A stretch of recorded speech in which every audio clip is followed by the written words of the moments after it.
बस तुम नाम की रट लगा दो। ध्यान दीजिए, जो जितना अधिक नाम जप करेगा उसे उतनी ही अधिक भागवतिक शक्ति प्राप्त होगी। सब कहते हैं हमें ये विकार, ये रोने की, घिघियाने की जरूरत नहीं है, ताकतवर बनने की जरूरत है। ताकत है भगवान नाम जप। एक नाम, एक मंत्र बहुत समय तक उसे चलाने का अभ्यास कीजिए। कि एक आदमी ध्यान करे और एक आदमी नाम जप, नाम कीर्तन करे, तो थोड़े समय में तुम देख लेना कि नाम जापक और नाम कीर्तन करने वाले की आध्यात्मिक उन्नति कितनी जोर की हुई है। राधा राधा जपने के लिए कौन सी विद्या पढ़ने का, ये पराविद्या है, ये आ गई तो सब विद्याएं जागृत हो जाएंगी। सबका अधिकार है नाम जप में। सोने से जागने तक, जागने से सोने तक, जीवन से मरण तक हम केवल नाम की ही आराधना करेंगे। हमारे कोई सद्गुण, कोई निकुंज उपासना, कोई राधा प्रेम किंचित मात्र नहीं था, तब हम पे कृपा हुई है। अब तो अपने चरण शरण में, अब तो अपने घर में, अब तो अपनी प्रेम पंक्ति में हमें बैठाल दिया गया है। अब हमें चिंता नहीं करनी, अब हमें चिंतन करना है। हमारे हृदय में ये विश्वास हो जाना चाहिए कि मुझ अनाधिकारी के किसी भी साधन को देखकर नहीं घसीटा गया है, अपनी कृपा से मुझे लाडली लाल ने घसीटा है, तो अब वो मुझे इस माया के प्रवाह में बहने नहीं देंगे। पर हमको अब इस कृपा का अनादर भी नहीं करना है। कृपा का अनादर है मनमानी आचरण करना, आज्ञा के अनुसार ना चल पाना। पूज्यपाद श्री उड़िया बाबा जी महाराज कह रहे हैं कि हम समस्त ब्रह्म ऋषियों का, समस्त शास्त्रों का, समस्त भक्तों का निश्चय एक शब्द में बता रहे हैं। समस्त शास्त्रों का, ब्रह्म ऋषियों का, महर्षियों का, भक्तजनों का निश्चय एक शब्द में बता रहे हैं कि भगवत चिंतन निरंतर यही विधि है और जगत चिंतन ना होने पावे यही निषेध है। इतना है सार बात। हर क्षण हमारा प्रियालाल का चिंतन ही विधि है, इसके अलावा सब निषेध है। जगत में पूरा ब्रह्मांड सब आ गया, प्रियालाल को छोड़कर और कुछ हमारा चिंतन हो ये भारी निषेध है। उपासक समझ नहीं रहा है। चिंतन छोड़कर के तुम्हारा जो समय बर्बाद होता है, तुम उसकी कीमत जानते हो? वो तब पता चलेगी जब ऑक्सीजन लगता है कि श्वास कितनी कीमती है। एक श्वास लेने के लिए प्राण व्याकुल होने लगते हैं। तुम आराम से श्वास ले रहे हो, व्यर्थ में जा रही श्वासें। अरे भाई, अंतिम समय किस समय है हमें पता नहीं, और अगली योनि कौन मिलेगी ये भी पता नहीं। तो अब हमको अपने चिंतन को संभालना है।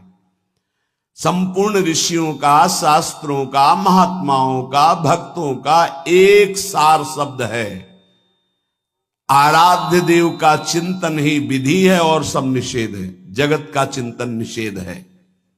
जब साधक उपासक जगत चिंतन का परिणाम, ये जो देह है, अशांति है, चिंता है, दुख है, जगत चिंतन का परिणाम ये देह है, बार बार बदलेगी अगर जगत चिंतन में रहोगे। चिंता, शोक सब इसी से ग्रसित है। देखो, जब हमसे अपराध बनते हैं, पाप बनते हैं, तो बाहरी दंड जो मिलता है, अंदर दंड मिलने लगता है। निगेटिव विचार, नकारात्मक सोच मार देती है आदमी को। आप लोग समझिए, आपके पाप को कोई नहीं जानता है, तो ये मत समझो कि हम आगे बढ़ते चले जाएं पाप मार्ग में। नहीं, उसका दंड विधान जो बाहरी होगा वो तो होगा ही। शरीर ने पाप किया है तो दंड मिलेगा, पर मुखिया मन ने पेशकार बनकर बुद्धि से स्वीकृति करा ली तो दोनों को दंड मिलेगा, बुद्धि को भी और मन को भी। क्या दंड मिलेगा? वो पाप नकारात्मक सोच, नास्तिकता पैदा कर देगा, निगेटिव विचार पैदा कर देगा। मार दिया। अनंत जन्मों में हमको आज मनुष्य जन्म मिलकर के भगवत प्राप्ति का अवसर मिला था। नकारात्मक, नास्तिकता, ये दोनों बराबर उसको पीड़ा पहुंचाएंगी। हमारी कामना नहीं पूर्ण की तो हम भगवान को गालियां देने लगे, भगवान के विरुद्ध। ये क्या है? क्या है? तुमने कभी बैठकर अपनी स्थिति की तरफ विचार किया कि हम किधर जा रहे हैं? कम से कम हम गलत हैं पर सत्य को स्वीकार कर रहे हैं तो निकलने का तो रास्ता है। आपने तो निकलने का ही रास्ता बंद कर दिया नास्तिकता ला करके। कम से कम हम गलत हैं पर हम सकारात्मक सोच के द्वारा अपनी गलती को सुधार तो सकते हैं। आपने नकारात्मक सोच के द्वारा अपना नाश प्रारंभ कर लिया। बहुत ध्यान देने योग्य विषय है। और कोई दंड दे या ना दे, बैठे बैठे नकारात्मक सोच आपको जलाती रहेगी। जगत चिंतन का परिणाम ये देह है, चिंता है, शोक है, भय है, नकारात्मक चिंतन। भगवत चिंतन करने से देह मिलेगा दिव्य, जिसका काल भी विनाश नहीं कर सकता, उसे भाव देह कहते हैं। और सदैव निश्चिंतता, निर्भयता, निशोकता, परमानंद, इसकी बाढ़ आएगी। यही तो चाह रहे हैं ये, और दिशा पकड़ रहे हैं जगत चिंतन की, जगत भोगों की। इसलिए हम तुम्हें सबका निष्कर्ष बताते हैं, बस तुम नाम की रट लगा दो। कलियुग करम न धर्म विवेकु, राम नाम अवलंबने को। पूज्य बाबा कह रहे कलिकाल है और साधन सिद्ध होना बहुत कठिन है। एकमात्र नाम का सहारा ले लो, निरंतर नाम जप करो। जो जितना अधिक नाम जप करेगा उसे उतनी अधिक भागवतिक शक्ति प्राप्त होगी। ध्यान दीजिए, जो जितना अधिक नाम जप करेगा उसे उतनी ही अधिक भागवतिक शक्ति प्राप्त होगी। जितनी अधिक भागवतिक शक्ति प्राप्त होगी उतने अधिक निर्विकार होते जाओगे। बहुत पॉइंट की बात है। सब कहते हैं हमें ये विकार, ये विकार, ये रोने की, घिघियाने की जरूरत नहीं है, ताकतवर बनने की जरूरत है। ताकत है भगवान नाम जप। फिर सुनो, जो जितना अधिक नाम जप करेगा उसे उतनी अधिक भागवतिक शक्ति प्राप्त होगी। जिसकी जितनी अधिक भागवतिक आध्यात्मिक शक्ति जागृत होगी उतना ही वो निर्विकार होगा। जिस व्यक्ति को गुरुदेव ने जो मंत्र, जो नाम दिया है, उस एक मंत्र, एक नाम को बहुत काल तक जप का अभ्यास बनाओ। ये बहुत कठिन बात है। कल भी शाम के कह रहे थे कि एकांत में किसी एक मंत्र पे रखना, इसकी चाल है, पकड़ी गई चाल। जब मंत्र में लगे तब पद की बात कर रहा है, पद चलाओ। जब पद में लगे तो नाम की बात कर रहा है, नाम चलाओ। जब नाम में लग गए तो कहता मंत्र चलाओ। इसकी बात मत सुनो। एक जगह पकड़ लिया, अब नाम चल पड़ा। अपने लोगों का जैसे अब नाम चल पड़ा तो पवित्र हैं, अपवित्र हैं, मंत्र में नहीं पहुंचेंगे, सीधे नाम में लगे हुए हैं। अब अचानक मंत्र चलने लगा, अब मंत्र पे पूरी एकाग्रता हो गई। पद चलने लगा तो पद पे पूरी एक भाग, तो कहां भागेगा, आना पड़ेगा इसी घेरे में। मंत्र चल रहा है, वो श्रद्धा कर रहा है, इस समय पद गाओ, इस समय पद में चलो। बार बार विक्षेप बिल्कुल नहीं सुनना, बार बार मंत्र, बार बार मंत्र।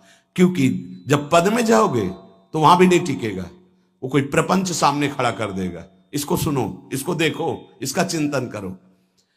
माला ले लिए, चलो पार्क में टहल कर रहेंगे, गली में टहलते, बालकनी में खड़े हो जाते हैं, पूरी एकाग्रता रहेगी। हाँ, फंसाएगा किसी चित्र में, चिंतन में फंसाएगा। बहुत साधक को सावधानी की जरूरत है। जिस उपासक को जो मंत्र, जो नाम मिला है, एक नाम, एक मंत्र, बहुत समय तक उसे चलाने का अभ्यास कीजिए। ये बहुत छलिया है मन। ये तो मंत्र तो इतना जप ही लिए हो ना, अब राधा नाम जपते हैं। हाँ, बात तो सही तुम्हारी। तो चलो राधा राधा राधा राधा राधा शुरू किया, अब वो और जगह ले जाएगा। इसका मतलब इसकी सलाह सत से सत, पहले सत से सत और फिर सत से असत में ले जाएगी। इसका मतलब जहां हमें लग गए वहां हमें लगना चाहिए, इसकी सलाह नहीं माननी चाहिए। ये बहुत सलाहें देता है, सलाह देना इसकी स्वभाव, प्रवृत्ति, संकल्प, विकल्प, इसी को रोकना है। उपासक पकड़ पाओ तो बहुत लाभ प्राप्त होगा। सब इस समय हमें ये नहीं देखना कि मानसिक से कितना लाभ है, उपांशु से कितना, ये सब बातें मत देखो। अरे वाचिक से 10 गुना उपांशु, उपांशु से 100 गुना मानसिक, ये गुना उना हमें नहीं चाहिए। इस समय हमें भगवदाकार वृत्ति करनी है। हमें कोई लाभ हो हानि हो, गुना से मतलब नहीं। वहां जपने से इतना लाभ, वहां जपने, हमारा केवल लक्ष्य है प्रभु का स्मरण। पकड़ो बात। अब वो अगर मानसिक नहीं हो रहा तो उपांशु आते हैं, उपांशु नहीं हो रहा तो हम वाचिक आते हैं, वाचिक नहीं हो तो हम कीर्तन करते हैं। छोड़ेंगे नहीं तुम्हें, बख्शेंगे नहीं। अनन्य चेता सततम, हमें सतत अनन्य चित्त को अपने आराध्य देव में जोड़ना है। जिस उपासक में भोगों की त्याग वृत्ति अधिक है वो बहुत जल्दी सिद्ध होता है।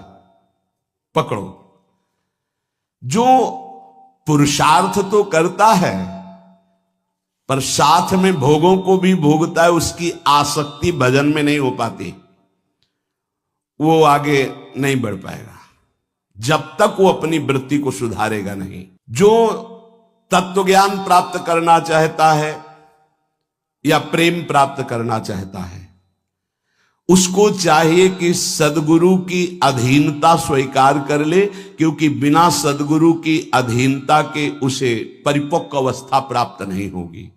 जो सदगुरु बतावे नियम दे, उनका अक्षरशः पालन करे। जब सदगुरु की कृपा से अधिक जप होने लगता है तो शरीर के परमाणु नामाकार मंत्राकार हो जाते हैं। जैसे आपको सत्संग में याद हो बताया कि पूज्य बाबा श्रीधर जी के जब चरण चापने 8 बजे रात्रि के जाते थे तो चरण स्पर्श करते ही ऐसा लगता मशीन फिट हो गई हृदय में, मंत्र ऐसे चलने लगता। तो अधिक समय बाबा की समीपता में बिताने की कोशिश करते, पर वो जब एकदम भाव में डूब जाते तो अपने लोग छोड़ के चल देते थे, विक्षेप ना पहुंचे उनको। बड़ी उत्तम अवस्था पूज्य बाबा की, बड़ी उत्तम अवस्था। भजन और दैन्यता ये 2 जीवन में उनके बहुत जोर की थी। कहीं कोई किसी भी तरह का अभिमान नहीं, और दैन्यता की मूर्ति। और भजन के तो इतने भूखे कि रात दिन करने पर जो वैष्णव जाए उससे यही भिक्षा मांगते थे, राधा रानी से प्रार्थना कर दो कि थोड़ा भजन बन जाए। यहां थोड़ा भी भजन नहीं बनता और हम कहते हैं भजनानंदी, और वो भजनानंदी और वो कह रहे हैं कि थोड़ा भजन बन जाए। क्या भजन से प्रीति है उनकी। अधिक जप करने से शरीर के परमाणु मंत्राकार नामाकार हो जाते हैं। बड़ा प्रभाव है महापुरुषों के स्पर्श का। जीवन भर के लिए बात समझ में आ गई कि महापुरुषों का शरीर पांच भौतिक नहीं होता, वो दिखाई देता है भजन और लीला चिंतन के प्रभाव से दिव्य लीला में हो जाता है। अधिक जप करने से शरीर के परमाणु मंत्राकार हो जाते, नामाकार हो जाते। सच्ची हम जीते ही उनकी चरण रज से, उच्छिष्टामृत से, उनकी करुणा कृपा से ही हमारा जीवन है, चाहे परमार्थ में चाहे स्वार्थ में, गुरुदेव की कृपा से ही। जो नाम है इसमें सूचि असुचि, पवित्रता पवित्रता, समय कुसमय, स्थान कुस्थान, इसका कोई विचार नहीं। लेकिन मंत्र में इसका विचार। मंत्र नहीं चला सकते कि शौचालय में बैठे मंत्र जप रहे हो, या आप लघु शंका करते हुए मंत्र जप रहे हो, या आप शौचालय लघु शंका से निवृत्त होकर पवित्र नहीं हुए, वही कपड़े जो शौच में वही नहीं, ऐसे नहीं, फिर आपकी बुद्धि विकारग्रस्त हो जाएगी। ये महापुरुषों के निर्णय है। जो नाम जप करता है, भगवान नाम कीर्तन करता है, तो उसमें निश्चित भाव जागरण होता है। पर हमारी प्रार्थना है, निवेदन है, पूज्य बाबा कह रहे, असलियत में जब तक तुम्हारे अंदर कोई भाव तुम्हें बेशुद्ध न कर दे तब तक कोई नाटक मत करना। अरे बड़े भावुक हैं भाई, ऐसे से ऐसा रोना, चिल्लाना, बेसुरा बोलना, नाचना, गिर पड़ना, मूर्छित हो जाना, असलियत में ये सब भाव आते हैं। जब अधिक नाम जप, नाम कीर्तन, तो ये सब जागृत होता है। अगर ईमानदारी से जागृत नहीं है तो कोई इस भाव का नाटक न करे। बाबा कह रहे, नहीं तो दम्भ रोग लग जाएगा आपके भजन में और वो आपको पतित कर देगा। अत्यंत बढ़े हुए भाव के आवेश में जब आपको स्मृति ना रहे तो दूसरी बात, नहीं आप कभी ऐसे भावों का प्रादुर्भाव दिखावा ना करें, नहीं तो दंभ लग जाएगा।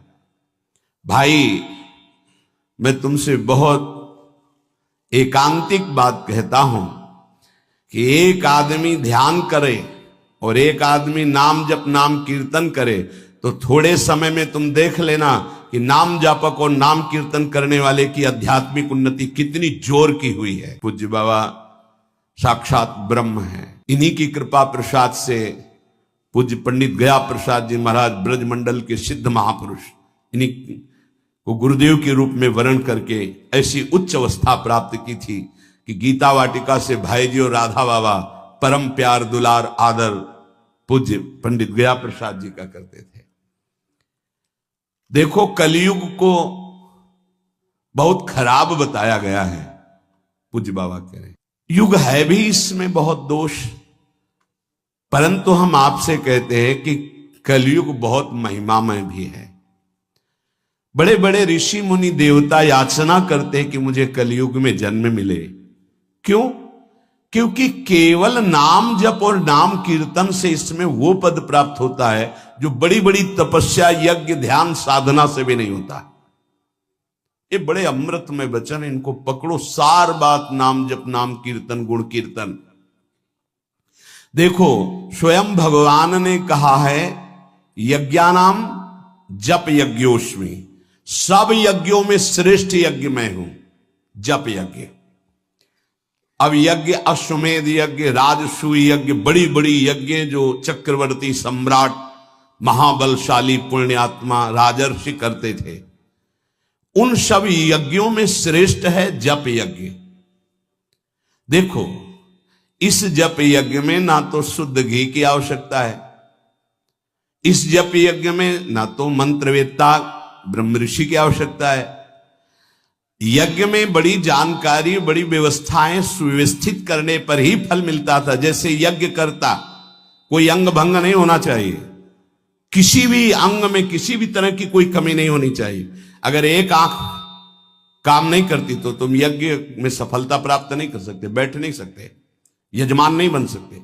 कोई भी रोग, कुष्ठी रोग, विधुर, अविवाहित, कई तरह की शर्तें, फिर मंत्रवेत्ता ब्रह्म ऋषि का मिलना, फिर यज्ञ की सामग्री, फिर सम्यक रूप से निर्विघ्न यज्ञ हो जाए तब उसका फल, और वो भी स्वर्ग आदि अन्य लोग। सब यज्ञों में श्रेष्ठ ये जप यज्ञ है। इसे बालक भी कर सकता है, बूढ़ा भी कर सकता है, स्त्री भी कर सकता, कोई भी कर सकता है, बिना पढ़े लिखे कोई भी हो। राधा राधा जपने के लिए कौन सी विद्या पढ़ने का, ये परा विद्या है, ये आ गई तो सब विद्याएं जागृत हो जाएंगी। जो ब्रह्म विद्या तत्व ज्ञान या प्रेम का रहस्य, ये सब जागृत हो, ये परा विद्या है राधा नाम। सबका अधिकार है नाम जप में। मैं अपना अनुभव कहता हूं, पूज्य पादुड़िया बाबा जी का अनुभव, केवल नाम जप और जितेंद्रियता से सब कुछ प्राप्त हो जाएगा। पूज्य भाई जी का मैं अपना प्रथम और अंतिम अनुभव कहता हूं कि एक नाम जप का तुम नियम लो, निर्वाह करेंगे भगवान, और तुम्हें निश्चित भगवत प्राप्ति होगी। भाई जी का अनुभव। पूज्यपाद उड़िया बाबा, मैं अपना अनुभव कहता हूं कि नाम जप और जितेंद्रियता से सब कुछ हो जाएगा। जितेंद्रियता बाद में बोली है, बहुत सही। नाम जप तुम करो, जितेंद्रियता नाम जप प्रदान करेगा। पीछे ध्यान दीजिए, अभी सत्संग में कहा गया, जो जितना अधिक नाम जप करेगा उसमें उतनी अधिक भागवतिक शक्ति आएगी, जिसमें जितनी अधिक भागवतिक शक्ति आएगी वो उतने निर्विकार होता जाएगा। समझ रहे? नाम जप और जितेंद्रियता से सब कुछ हो जाएगा। तत्व ज्ञान प्रेम ये कलयुगी जीवों की समझ में आने वाला नहीं। नाम जप करो, तत्व ज्ञान भी हो जाएगा, प्रेम भी प्राप्त हो जाएगा। क्योंकि नाम जप से बहुत जल्दी हृदय पवित्र होता है, और पवित्र हृदय में तत्व ज्ञान और प्रेम प्रकाशित होता है। सबसे कठिन चीज, सबसे कठिन साधना बाबा क्या है?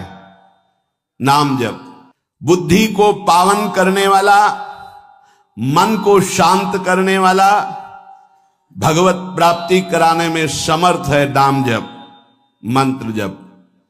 बहुत अच्छा उपासक हो जाएगा जो नाम जप मंत्र में अपनी आसक्ति कर ले। जिस दिन हमारी नाम जप में आसक्ति हो गई, उसी दिन कोई भी पद दुर्लभ नहीं रहेगा, सब प्राप्त हो जाएगा। देखो जी ऐसो राम नाम रस खान, मूर्ख या को मरम न जाने, या को पीवे चतुर सुजान। कोई चतुर सुजान नाम को पकड़ पाता है। पायो नाम चारु चिंतामणि, उर करते न खसई हो, अबलो नसानी अब ना नसई हो। चारु चिंतामणि जो भगवान नाम कीर्तन